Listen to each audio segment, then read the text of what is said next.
இன்றைக்கி வந்து நமக்கு ஒரு வித்தியாசமான ஐட்டம் கொடுத்துருக்காங்க. ஸ்பக்கச்சின்னா சேமியா மாதிரி இருந்தது. நூடுல்ஸ் நேற்று இதை பார்த்தேன். இது சேமியா பாக்கெட் அந்த பாயச சேமியா இருக்குல்ல, அந்த மாதிரி இருந்தது. ஸ்பக்கச்சி மேலே தயிர் ஊற்றிருப்பாங்க போல. ஆமாம், தயிர். இது வந்து சிக்கன். சரி, ஒரு மாதிரியாக சாப்பிட்டு முடிப்போம். டேஸ்ட் பண்ணி சொல்கிறேன் எப்படி இருக்குன்ட்டு. ஸ்பக்கச்சி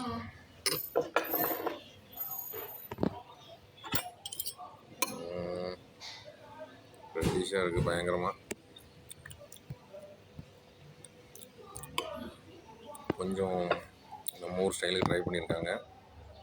எப்படி ரெடிஷ் ஆச்சுன்னு தெரில, ஆனால் காரம் கம்மியாக இருக்குது. கலர் கூட இது போட்டாங்களா? நல்லா இருக்கும். சாப்பாட்டுக்கும் நல்லாயிருக்கும் போல. கொஞ்சம் செஃப் மாறி இருக்காங்க. ஸோ ஸ்பக்கச்சி அண்டு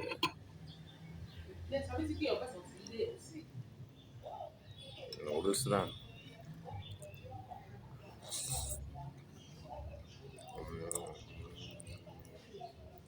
நல்லாயிருக்கும்.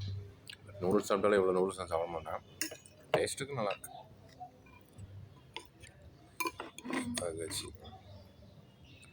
ஸ்பக்கச்சி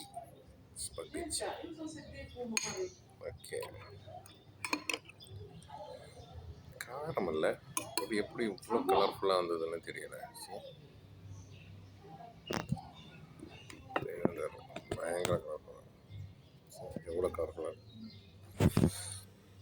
சரி, எது வந்தால் என்ன, சாப்பிட்றதுக்கு நல்லா இருக்குது. எதுவும் கழிச்சு தெரியும். ஒரு மணி நேரம் 2 மணி நேரம் போனால் தெரியும்.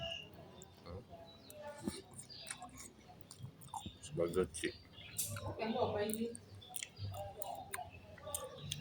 சிக்கன் நல்லா வந்திருக்கு. ஓகே.